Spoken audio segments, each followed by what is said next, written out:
password. Paano to? Sandali. Ikaw yung sekretary ni Mayor eh. Hindi mo alam yung password niya? Hindi naman siya nagsishare ng password sa akin eh. Siyempre, personal na gamit niya to. Bok, bakit di na lang natin bitbitin? Bigay natin sa IT tapos isuli na lang natin. Hindi pwede.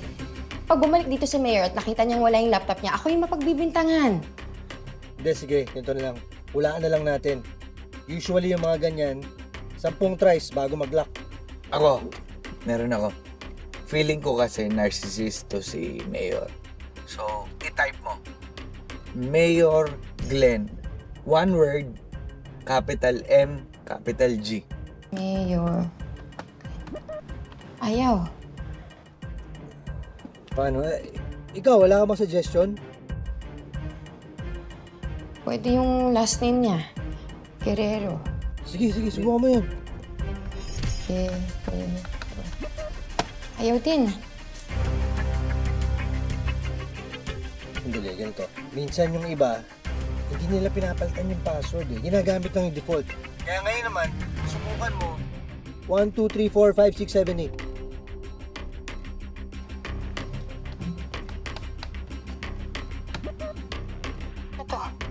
Bok, bakit bigla may lumitaw na timer?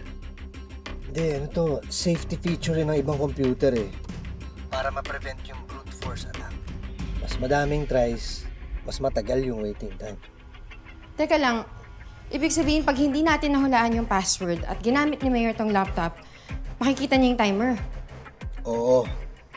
So ibig sabihin, malalaman niyang tinangkang buksan tong laptop niya. Sir Tonyo naman, ako mapagbibintangan nito. Akala ko ba hindi mo ako ipapahamak? Sabihin mo nilang yung nangyari kagabi. Sabihin mo na may pumasok doon sa office niya. Pero huwag mo sasabihin na kami yun. Sige na, bahala na. Paubos na yung timer, ano na? Anong gagawin natin? Sandali pag-isipan muna natin. Kasi baka doon sa susunod na timer, oras na yung hihintayin. Ayan na, tapos na. Ano nang ilalagay natin?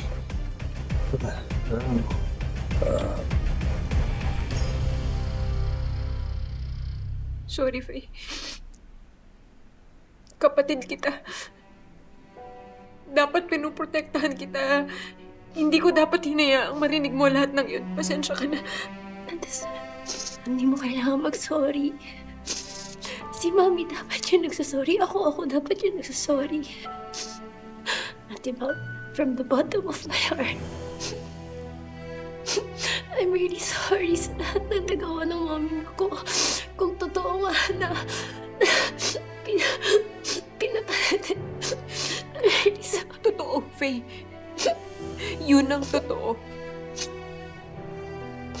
Yung mami mo ang pumatay sa nanay ko. At sigurado ako na marami pa siyang ginawang hindi magaganda sa iba't ibang tao. The day after magulpi si Vince, he started to avoid me. May kinalaman ka ba dito? Are you serious, Faye? You're actually pointing your finger at your mother? Wala akong kinalaman dyan sa mga sinasabi mo.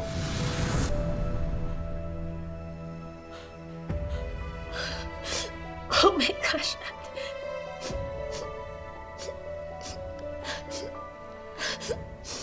Ate, there's an instance before nagulpi si Vince. Kasi nagulpi si Vince nung hindi ko alam kung sino. Simula nung pinagbabawalan kami ni Mommy na magkita kami.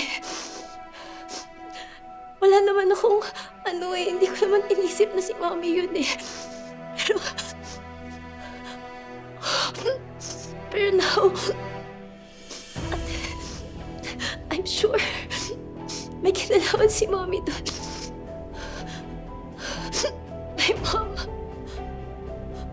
My mom is a terrible person.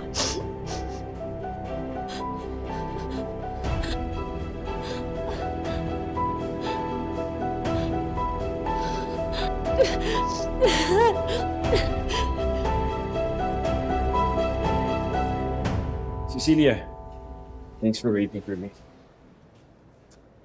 So, saan tayo kakain? Kahit saan mo gusto.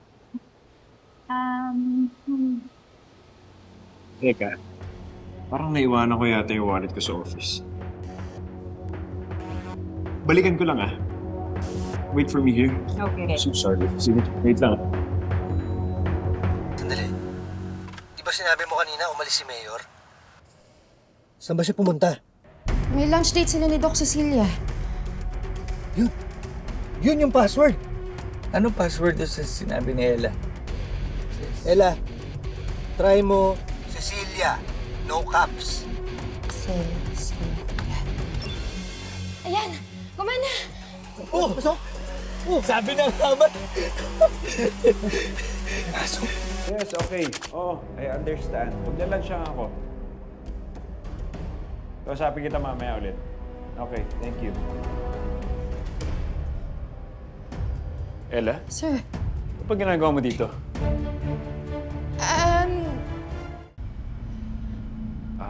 Naiwanan ko yata yung wallet ko eh. Nakita mo ba? wallet? Ay, sir, ito. Yan, iwan niyo. Ayan, buti. Buti, dito ko lang naiiwan. Are you done? Ayan na ba yung files na papapirmahan mo sa akin? Opo, naiwan ko na po lahat. Okay na po. Sige. Tara, alis na tayo. Ako na maglalak ng pintuan.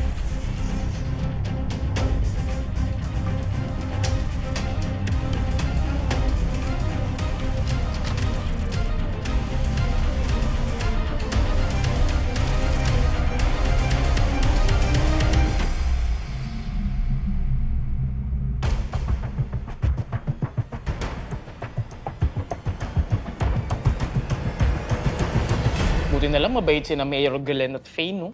Oo nga. Di katulad ng mami nila, nakampun ng kadiliman. Lola, patay na po yung dapat itestigo laban kay Ma'am Sofia eh. Paano ko na mapapakulong yun? Paano ko nabibigyan ng hustisya yung pagkamatay ni nanay? Apo, kung nawalan ka ng ina, dahil sa kanya, mawawalan din siya ng anak dahil sa ginawa niya. Lola, hindi po ba mali na sinumbong ko siya sa mga anak niya? Na nadamay pa si Faye? Aba, Bobby, karapatan lang nila na malaman kung anong klaseng nanay meron sila. Oo nga. Tsaka ginawa mo lang naman, Bobby, kung ano yung tama, no?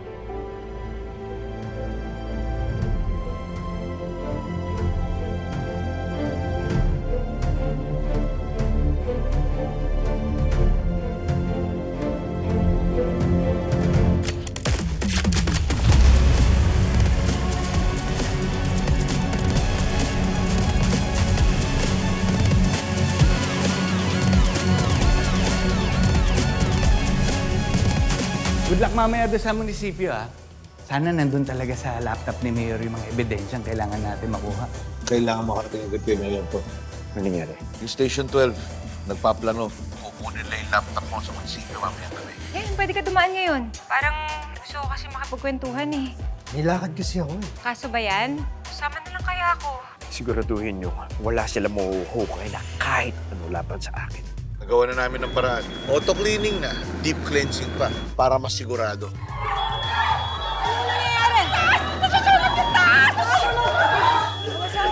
Nasusunog ang munisipyo. Kailangan na tulong natin. Tara, kilos na! Yes!